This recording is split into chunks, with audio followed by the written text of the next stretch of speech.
pemuda tuh harus berpartisipasi di pesta demokrasi gitu. Nah mungkin karena kalau kita bahas antar pemuda aja kayaknya bakal sesat ya guys ya. Jadi kita butuh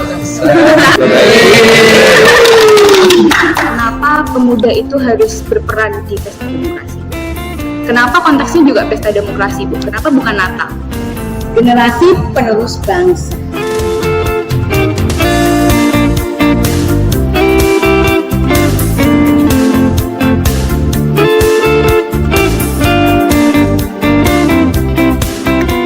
Kembali lagi bersama kita di channel JKJ Pekalongan. Nah hari ini kita udah sama pemuda-pemuda nih, yang ini juga pemuda-pemuda. Nah hari ini kita mau bahas tentang pemuda dan pesta demokrasi. Kenapa sih? Kenapa harus disatuin pemuda dan pesta demokrasi? Karena demokrasi juga ada pemudanya. Kenapa? Karena pemuda ikut dalam pesta demokrasi. Nah itu guys bener banget. Nah itu sebenarnya juga sesuai sama bahan masa Advent Natal gereja kita di tahun ini. Jadi kita mau bahas nih kenapa sih pemuda tuh harus berpartisipasi di pesta demokrasi gitu ya. Nah mungkin karena kalau kita bahas antar pemuda aja kayaknya bakal sesat ya guys ya. Jadi kita butuh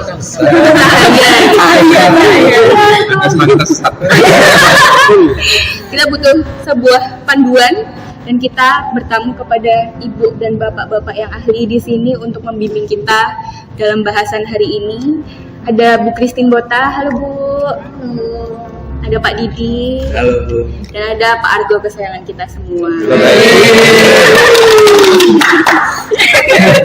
Oke, mungkin langsung kita mulai aja daripada basa-basi sesat. Menurut Bu Christine Bota, kenapa pemuda itu harus berperan di pesta demokrasi Bu? Kenapa konteksnya juga pesta demokrasi Bu? Kenapa bukan Natal saja? Oke, kalau menurut saya pemuda itu memang betul-betul mempunyai peran penting di dalam pesta demokrasi, di mana pemuda itu harus berperan, bagaimana dia mengeluarkan pendapat, ya, jangan cuma ikut-ikutan saja, karena pemuda itu adalah salah satu generasi penerus bangsa. Harus ikut pemilu ya Bu ya? Iya. Iya harus ikut ya? Hah? Enggak, jangan golput. Oke, kalau menurut Bu Christine Bota kayak gitu ya. Terus kenapa kita kan sebagai pemuda gereja, kenapa nggak fokusnya ke Natal aja sih Bu? Kenapa harus ikut di pesta demokrasi juga? Ini pemuda semua usianya berapa tahun sih? 17.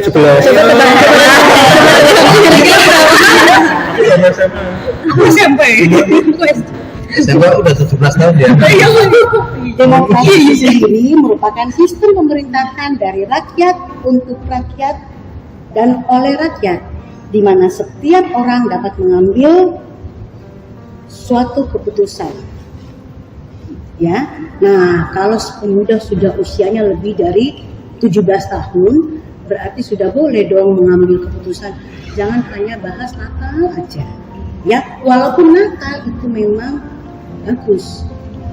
Natal di mana kita menyambut Sang Kristus, juru selamat kita. Oke, kalau dari Pak Didi gimana melihat pemuda dan pesta demokrasi? Penting ya pemuda ikut pesta demokrasi, nggak harus mikir hal yang di dalam saja ya, maksudnya kita hanya objek di dalam gereja, kita hanya Natalan, kita Paskahan, kita ibadah, tapi kan kita juga hidup bermasyarakat, hidup keluar juga. Kita di Indonesia ada pemilihan pesta demokrasi, ya harusnya ikut menyukseskan lah, ikut apa ya ikut menyukseskan terselenggaranya pesta demokrasi itu.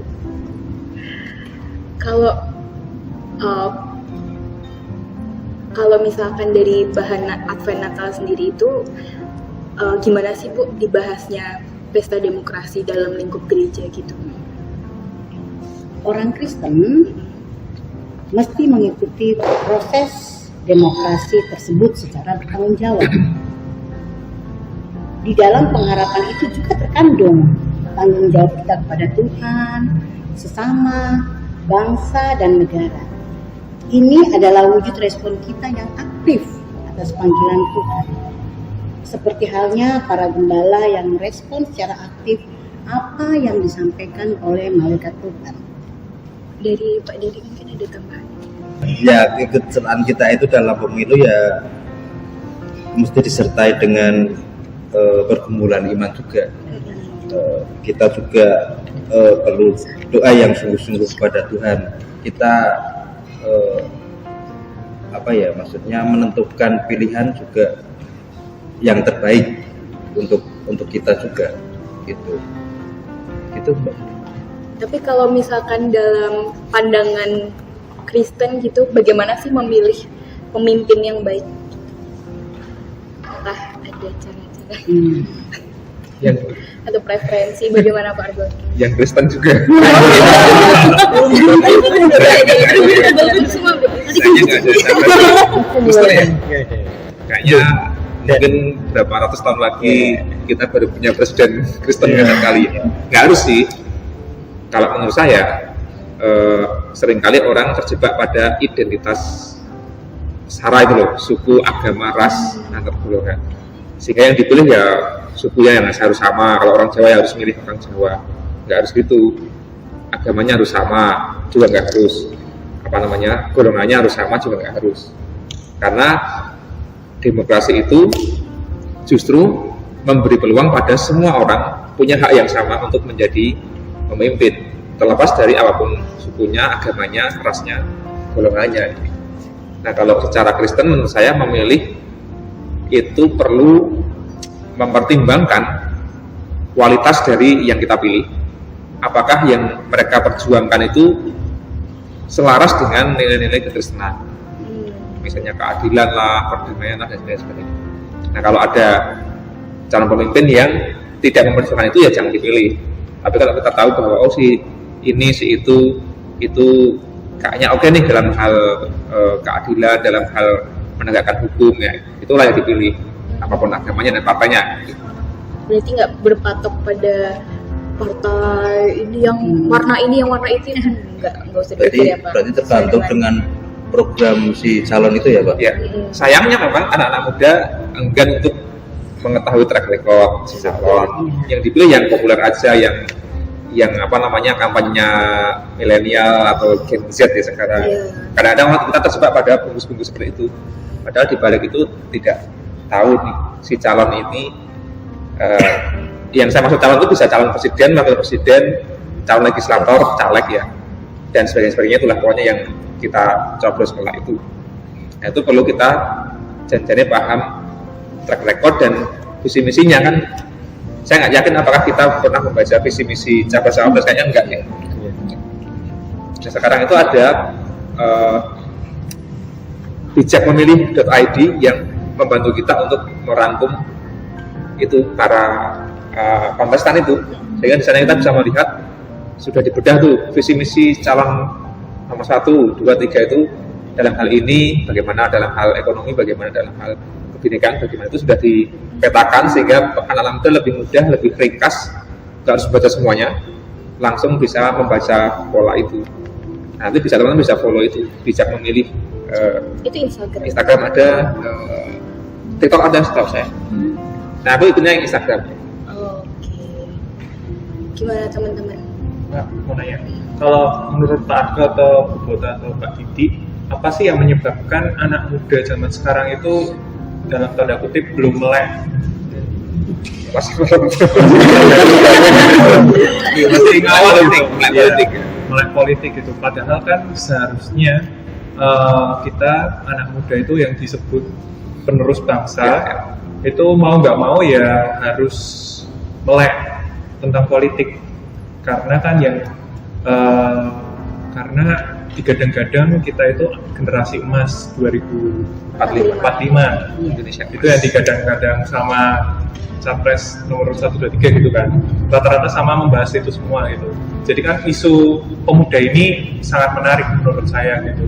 Terus menurut Bu Bota atau Pak Didi atau Pak Argo, kenapa sih anak muda sekarang itu masih belum melek politik? Apa yang menyebabkan mereka itu merasa kayaknya ini politik nggak gitu guna lah buat aku pribadi gitu.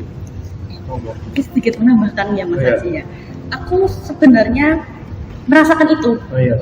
sebagai, bisa dibilang sebagai pemuda, tapi aku tidak melek itu tadi, karena kalau aku pribadi itu aku merasa bahwa kontribusiku itu apa Iya. untuk negara gitu loh. Maksudnya aku tidak merasa secara andil aku berkontribusi untuk negara gitu loh. Jadi kayak ya sudah gitu. Maksudnya aku pribadi itu aku merasa kayak nggak ada aku, maksudnya aku nggak ikut-ikut aja tuh, Iya. sebenarnya sudah jalan gitu loh. Terus kenapa aku harus ikut beramai-ramai, bahkan sampai ada kerusuhan kayak gitu tuh kayak buat apa gitu. nggak mau ribet gitu Iya, ya. nggak mau ribet. Iya itu kayak ngasih kayak buat apa gitu. Gitu sih. Ya benar sih, kadang kebanyakan pemuda ya, dulu pun saya pernah berpikir seperti itu. Pernah ya? Pernah ya. Pernah. Ya berpikirnya seperti itu, ikut politik ribet, nanti ya ada ikut kampanye, terus ikut apalah seperti itu kan. Belum nanti yang Mbak Cynthia bilang ada ributnya. Nah, yang bikin malas kan sebenarnya seperti itu. Terus pas kampanye ketemu beda partai, nah itu ributnya kayak gitu. Nah, seperti itu. Mungkin kalau pengalaman saya dulu seperti itu. Mungkin dari buat atau Pak Agung. Sebenarnya tanggung jawab kita ini adalah mengawal gimana pemilu itu bisa berjalan dengan aman dan damai. Ini tugas kita semua loh. Jadi jangan pernah bilang aku nggak ada apa-apanya. Satu suara saja, misalnya Mbak Cynthia, itu sudah bisa menentukan siapa yang akan kita pilih, siapa nanti presiden yang akan menjalankan roda pemerintahan ini. Jadi suara-suara kalian itu betul-betul ini loh, jangan bilang aku nggak ada apa-apanya. Itu salah loh Mbak Cynthia.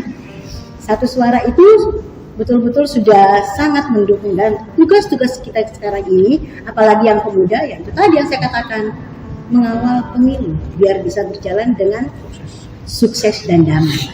Oke? Pak Argo mungkin menambahkan. Data dulu mengatakan memang kalau kita bicara soal politik itu sebenarnya bukan hanya soal ketika pemilu-pemiluan itu, bukan hanya ketika pesta demokrasi sih. Ketika kita hidup sehari-hari itu sudah politik sebenarnya. itu yang pertama. Nah, kalau kita ngomongin soal kontestasi pemilu, ambil contoh itu Indonesia itu termasuk yang partisipasi pemudanya itu luar biasa banyak, bandingkan dengan Amerika misalnya yang lebih lama berdemokrasi. Itu yang ikut nyoblos itu cuma sedikit lah, nggak sampai 50% penduduknya, mungkin 30 dan sebagainya itu. Nah, nggak tahu, mungkin Cindy lebih punya ini itu ya. Tapi Indonesia itu pemilihnya banyak sekali, sekian persen, aku lupa datanya, lebih banyak dari negara-negara yang lain. Itu contoh. Artinya di negara-negara yang maju sekalipun pemilu itu nggak laku, mereka nggak penting. Tidak hanya yang muda tapi juga yang tua. Tapi di Indonesia itu masih cukup ini nih, pestanya cukup meriah dan pemilihnya cukup banyak. Sehingga untuk ukuran itu sebenarnya anak-anak muda Indonesia menurut saya cukup terlibat. Mungkin ada banyak orang yang enggan adalah beberapa alasan utamanya adalah pertama, politik cenderung disajikan dengan wajah yang tua, yang bahasa-bahasa yang kita nggak ngerti gitu loh, kita nggak relate to it, sehingga nggak ngerti mereka ngomongin apalah, ngomongin nasionalisme, ngomongin politik, kita kesannya hanya mereka tentang kekuasaan dan korupsi dan sebagainya, sehingga kita nggak minat.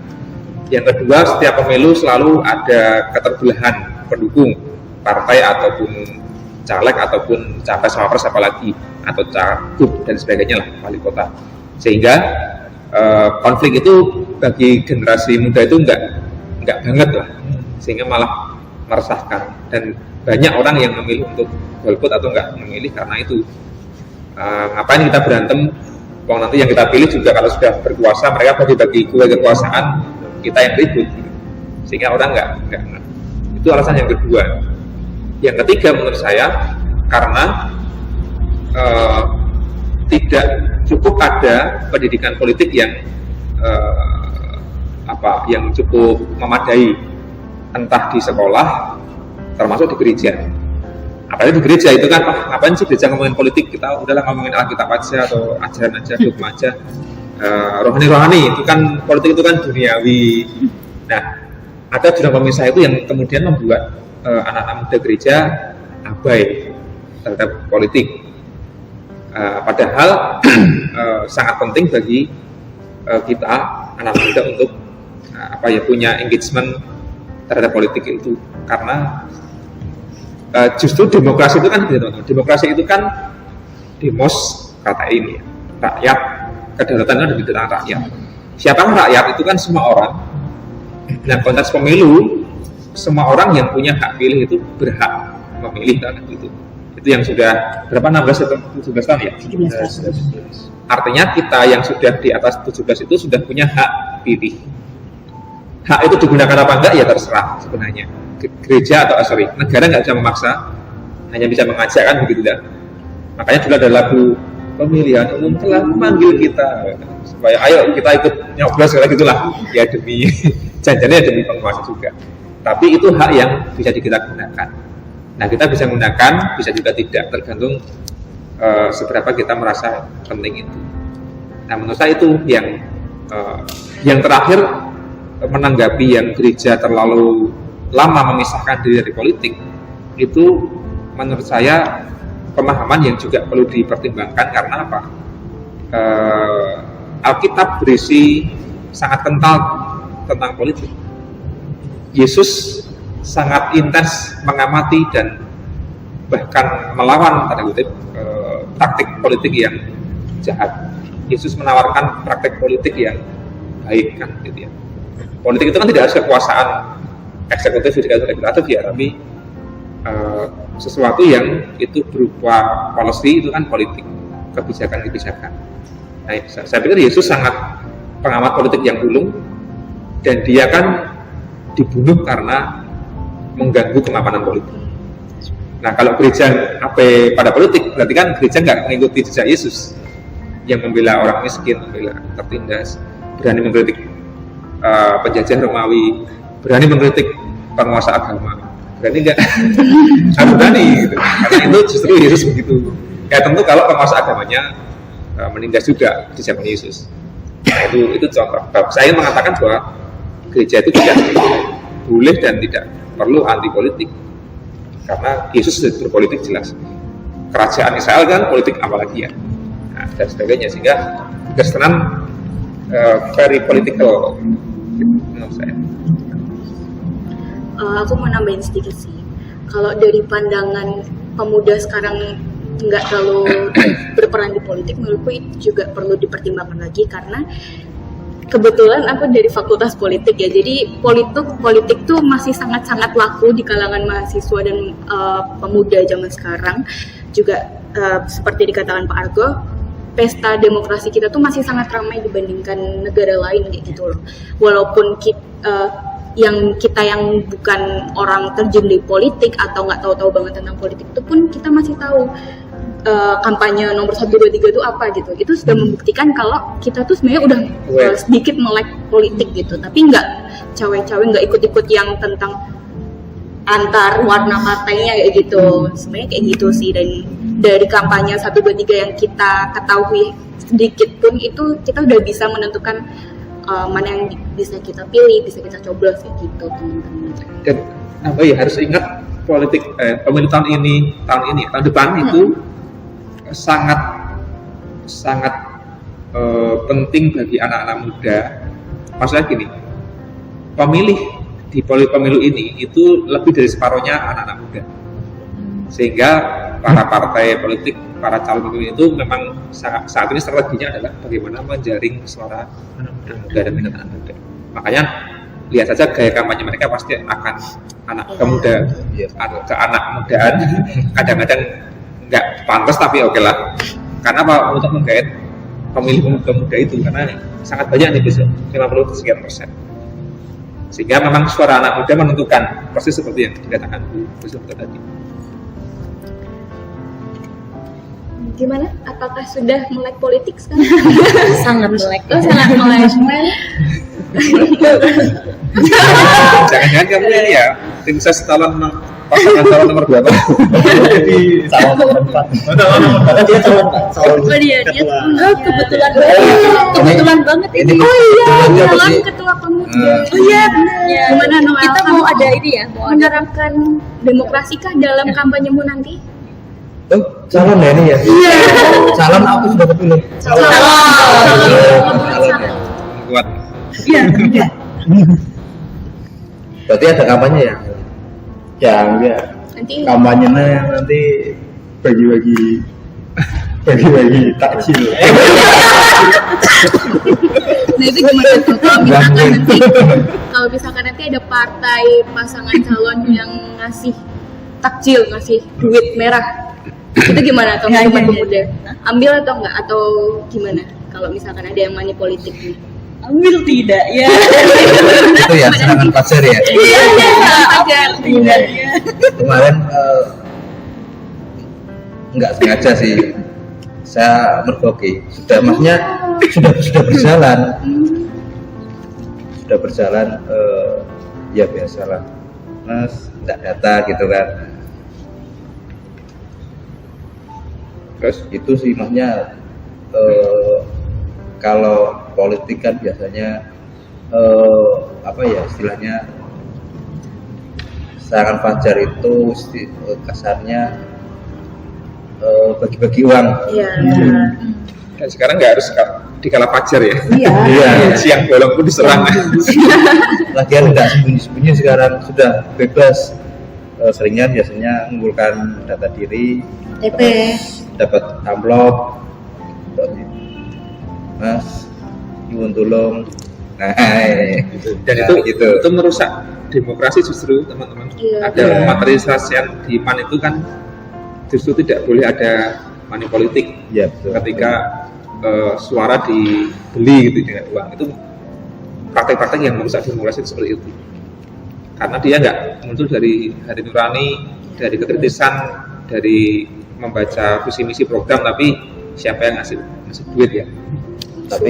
Tapi kalau menurut saya sih oke-oke aja Pak. Maksudnya mengumpulkan data, menerima amplop oke lah. Tapi soal pilihan kan hati, bukan terus paksaan kan mereka nggak tahu kita nyoblos apa, kita pilih apa kan nggak tahu. Berarti terima tapi tidak dicoblos.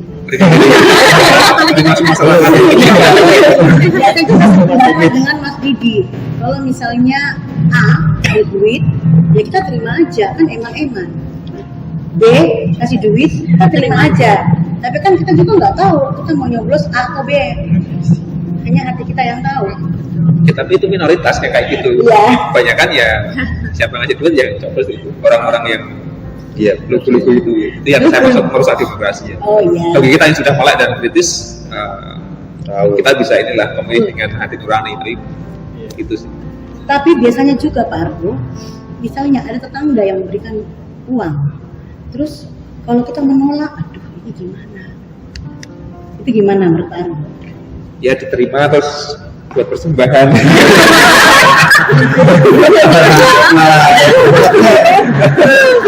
Oh iya kan itu duit yang perlu disucikan. Didoakan sih cukup baik. Nggak tahu saya nggak pernah diserang soalnya jadi. Ya sama, saya nggak juga tahu. karena mungkin saya PNS, saya nggak pernah dapat serangan. Selalu rumah saya dilangkain, tapi saya bilang nggak apa-apa. Harusnya dapat berita. Gimana teman-teman? Mbak Gata? Tanya, ini kan juga vibes-nya kita kan kayak masih vibes Natal juga Iya. vibes mau politik gitu kan. Nah, mau tanya, selama ini menurut saya ini cemiwi ya.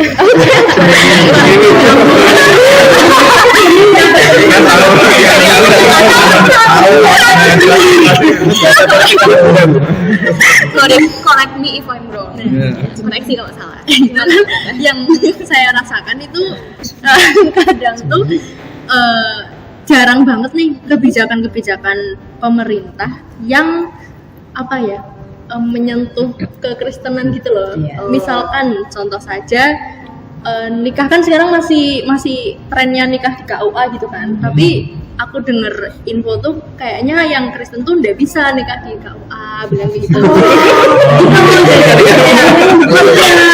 Gitu loh, makanya kayak banyak aturan, banyak kebijakan tuh yang jarang nyentuh ke sana gitu. Nah, kalau itu tuh apakah gara-gara jarangnya wakil kita di pemerintahan atau gimana, dan apa yang mungkin bisa dilakukan gereja buat itu gitu? Bagaimana? Bagaimana? Kalau gereja kan misalnya gini, ada peraturan mendirikan rumah ibadah itu kan berdampak sekali itu, terutama bagi gereja-gereja yang kecil yang syarat untuk mengumpulkan sekian puluh KTP itu susah, jadi nggak bisa bangun gedung gereja kan begitu, dan itu dampak yang dirasakan meresahkan. Itu contoh. Kemudian soal hak sipil hukum termasuk pernikahan, kalau kita membahas pernikahan ya, memang dalam perundangan itu KUA memang khusus untuk Islam kalau masalah itu, dan kemudian yang agama lain ya di di institusi agama masing-masing, baru kemudian dicatatkan di capil. Nah kalau KUA itu bisa langsung menikahkan secara agama sekaligus mengeluarkan catatannya, buku nikah dan sebagainya, sehingga mereka langsung. Memang sudah menjadi pergumulan panjang di Indonesia itu, kadang-kadang minoritas hak-hak konstitusional itu nggak cukup diakomodasi oleh negara, tidak hanya Kristen tapi agama-agama yang lain, bahkan para penghayat kepercayaan, para penduduk kaum adat itu dan sebagainya itu kan kadang-kadang diabaikan, dan memang itu perjuangan yang tidak berkesudahan. Tapi kalau saya melihat trennya itu semakin kesini semakin kelihatan moderasi beragama, kemudian Kementerian Agama sudah semakin katakanlah toleran dan terbuka dan sebagainya, itu menurut saya hal yang buruk. Hal yang jadi salah cemiu hal yang baik, sehingga bahkan ada wacana SKB 2 menteri yang tentang rumah ibadah itu nanti akan diubah menjadi lebih mudah dan sebagainya, tapi kita nggak tahu lah, itu contoh. Nah, tapi juga kita harus sadar bahwa jangan terjebak pada soal identitas agama gitu. Ketika kebijakan negara pro Kristen maka kita dukung, kalau tidak, ini soal demokrasi sebagai bangsa Indonesia, sehingga tidak hanya mementingkan satu agama atau golongan saja sih menurut saya gitu. Kalau ada kebijakan perundangan hukum yang produk hukum yang memang itu baik demi kesejahteraan banyak orang, ya itu perlu kita dukung, karena itu sesuai dengan nilai kekristenan meskipun nggak langsung bicara soal agama Kristen. Terjawab? Cemimiu? Pak, saya mau nanya dong, mungkin Bu Bota, Pak Didi, dan juga Pak Argo, gimana sih praktik demokrasi di gereja? Soalnya kan sebenarnya gereja itu pada awalnya nggak berbentuk demokrasi kan Pak. Awalnya tuh kalau kita sebut, dan di Alkitab pun juga sering nyebutnya kerajaan Allah, bentuk kerajaan, dan kita tahu juga di Vatikan itu lebih ke absolut, ke pausnya juga gitu kan. Nah itu gimana praktik demokrasi? Mungkin apakah ada perbedaan dari zaman dulu ke zaman sekarang atau bagaimana? Kalau gereja awalnya justru sangat demokratis. Oh iya? Kalau yang tadi sih disebut kerajaan itu kan zaman perjanjian lama, belum ada gereja dong. Masih ada umat Israel, kerajaan Raja Saul, Daud, Salomo, dan seterusnya lah. Kalau kita jadi dua, Israel Utara, Israel Selatan, lalu terjadi perang, bla bla bla. Nah itu memang belum ada gereja dalam arti umat Kristen, kan belum ada Yesus loh. Memang itu disebut dengan kerajaan, atau istilah dogmanya itu teokrasi, kedaulatan di tangan Tuhan. Kalau demokrasi itu kan kedaulatan di tangan rakyat, demos itu. Makanya Allah dihayati sebagai sosok yang paling kuat yang bisa menentukan segala-galanya. Israel mau seperti apa wajahnya itu Allah lah yang menentukan, teokrasi. Nah, tetapi di bahan sarasian kita itu disebutkan bahwa teokrasi itu enggak bertentangan dengan demokrasi, malah bisa kompatibel gitu ya, malah bisa saling mendukung, karena teokrasinya Allah itu bukan kepemimpinan yang sangat dominan lalu jahat gitu. Justru Allah ketika memerintah itu memperhatikan orang-orang yang kecil, tertindas, sifatnya itu selalu memperbaiki sesuatu yang dosa, yang rusak menuju ke kebaikan, yang kekerasan menjadi adil dan sebagainya. Nah, demokrasi kan juga mimpinya sama sebenarnya, supaya ada keadilan itu. Makanya teokrasi nggak bertentangan dengan demokrasi, malah bisa kompatibel, melengkapi. Nah, saya lompat ketika gereja lahir, gereja mula-mula maksud saya, gereja perdana itu kan demokratis. Waktu itu setara, tidak ada pemimpin tertinggi, tapi hanya ada pemimpin lokal, penatua, diakan gitu ya.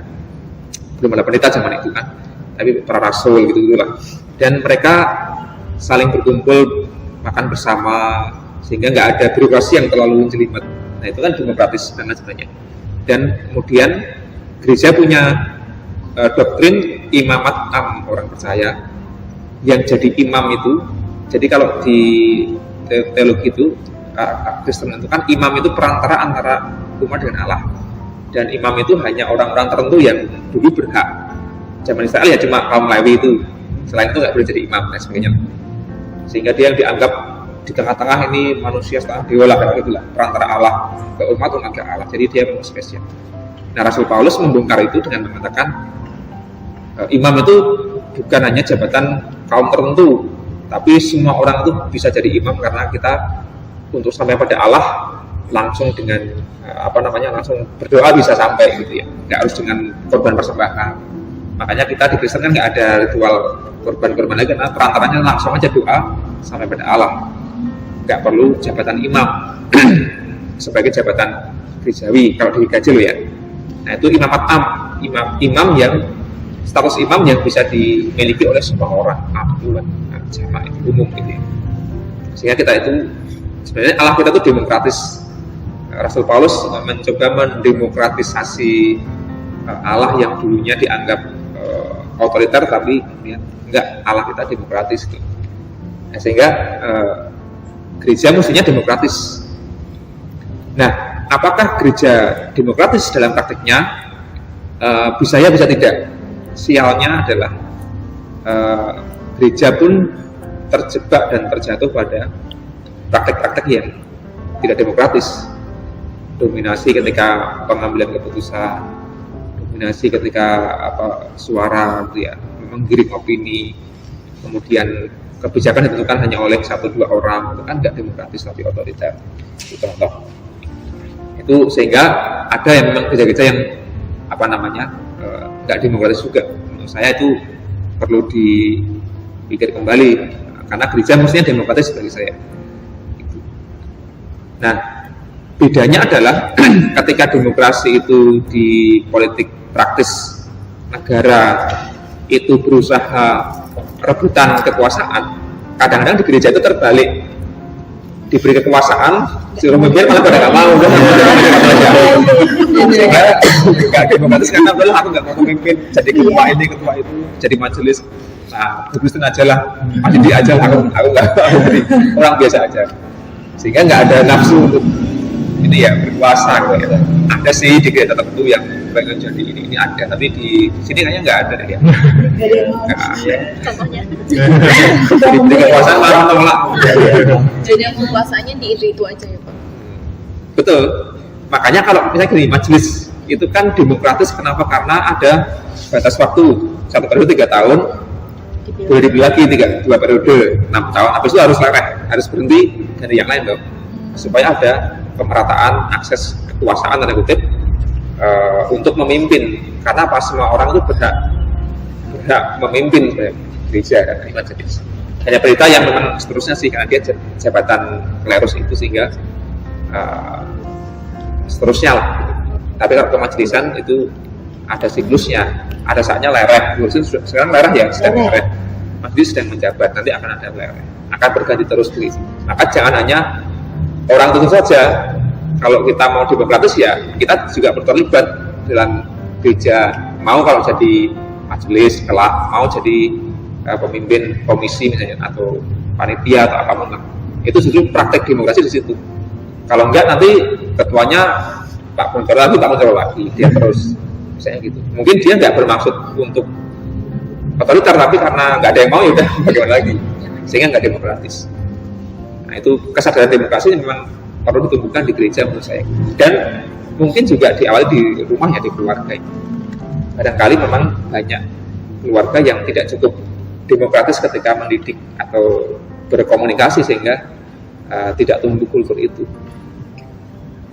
Itu sih menurutku. Itu guys. Nah, saya izin bertanya, tapi ini jujur pertanyaan nyeleneh, lebih dari nyeleneh. Tadi menurut Pak Argo kan gereja itu demokratis banget. Saya itu penasaran kalau di dunia ini aja demokrasi berjalan, kalau di surga itu ada demokrasinya nggak ya? Apakah murid-muridnya Tuhan Yesus, para rasul lah terutama itu diangkat jadi menteri atau apa, itu status demokrasi di sana itu terjadi atau enggak, atau status kita di sana juga kayak gimana gitu? Tapi kalau di Alkitab kan namanya kerajaan Allah, jadi Iya. berarti bukan demokrasi dong Pak. Berarti Tuhan Kan tidak Allah bukan menginginkan surga itu. demokrasi. Iya. Ada nggak sih kira-kira? Ya itu kan soal penamaan ya. Pertama nggak tahu ya karena belum pernah dan apakah bisa masuk ke apa juga. Semoga bisa sampai ke sana. Nanti kalau sudah sampai ke sana tak infokan via DM ya. Karena bagaimana? Tapi surga itu kan sebuah kondisi ideal yang diidam-idamkan oleh orang beragama gitu ya, sehingga di sana itu keadaannya keadaan yang sangat ideal. Apapun bentuknya itu ya sudah, mungkin penamaan bentuk dan sebagainya nggak terlalu penting. Yang penting adalah suasana yang ideal, yang paripurna lah. Makanya keselamatan sempurna itu kan disebutkan.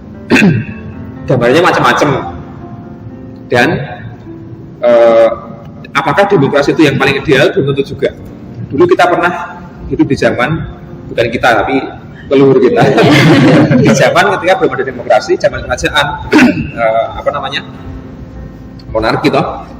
Indonesia kan juga kerajaan-kerajaan nih yang bersatu menjadi nation state Indonesia, bangsa, negara bangsa itu.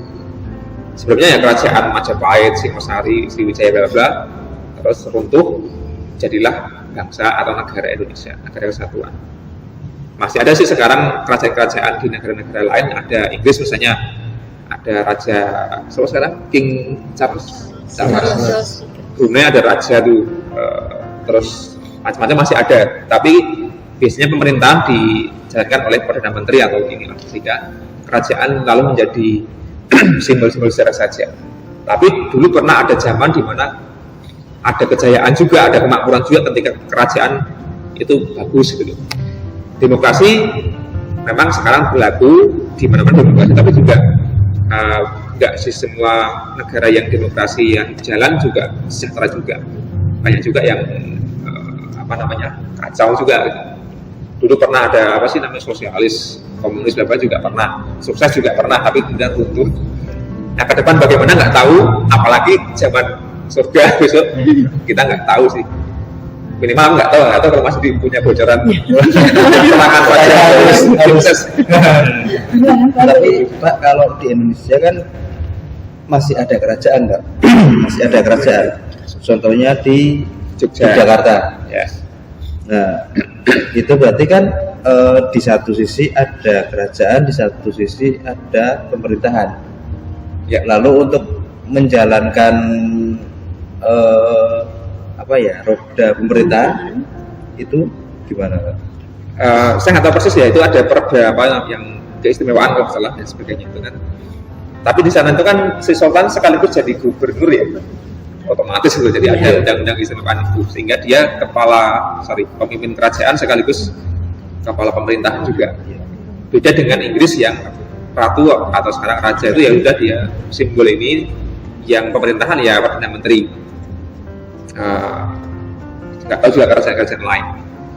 Sehingga itu sekarang politik modern cenderung demokrasi itu yang mengemuka.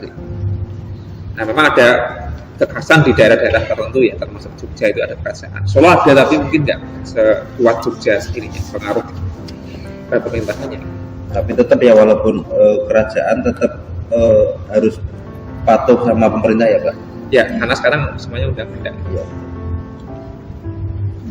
Mau menyambung Pak Argo yang tadi, sebenarnya udah banyak sih Pak literatur kalau yang mengatakan bahwa demokrasi itu sebenarnya bukan sistem pemerintahan yang paling bagus.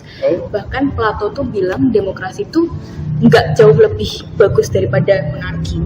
Karena demokrasi kan sistemnya kedaulatan di tangan rakyat kan. Tapi kalau misalkan tidak ada pemimpin yang benar-benar memimpin absolut, pada saatnya, pada akhir-akhirnya juga yang kepilih itu-itu aja lagi, dan akan terbentuk oligarki yang sebenarnya di balik demokrasi itu ada pemimpin absolut yang berkuasa setiap saat. Oligarki ramai.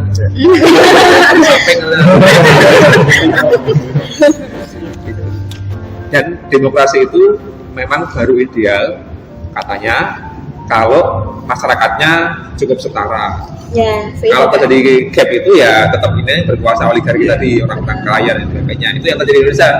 Ya karena memang usia demokrasi kita masih berapa? 20 sekian tahun ya. Belum 50 tahun lah, belum ini. Masih muda. Karena Amerika sudah ratusan tahun, negara lain sudah banyak. Nah, sehingga kita perlu menjalani proses itu. Dan selama kesenjangan kaya miskin, lalu kemudian kesenjangan sosialnya masih jomplang, demokrasi belum akan cukup sehat sih menurut saya gitu. Gitu ya, Sin ya. Betul.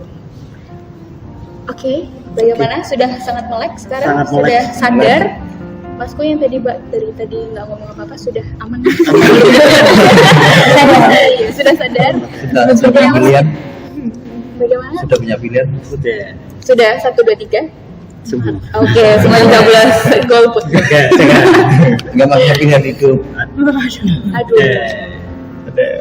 Ada ya. Baik, mungkin ada yang mau memberi kesimpulan hari ini kita ngomong apa, Mbak Danti mungkin? Udah, oke. Intinya gitu ya guys, kita sebagai pemuda, walaupun kita pemuda Kristen dan calonnya nggak ada yang Kristen, kita juga tetap harus berpartisipasi di Pesta Demokrasi Indonesia. Dan juga walaupun demokrasi itu lebih identik ke kenegaraan, tapi juga kita harus mempraktekkan demokrasi juga di lingkup gereja seperti yang tadi Pak Argo bilang, supaya gereja kita juga nggak itu aja orangnya. Kita pemuda juga bisa memegang tongkat estafet lah dari yang tua-tua menjadi yang muda-muda untuk kelangsungan gereja ke depannya. Seperti itu teman-teman. Terima kasih sudah nonton. Jangan lupa like dan subscribe. Dadah.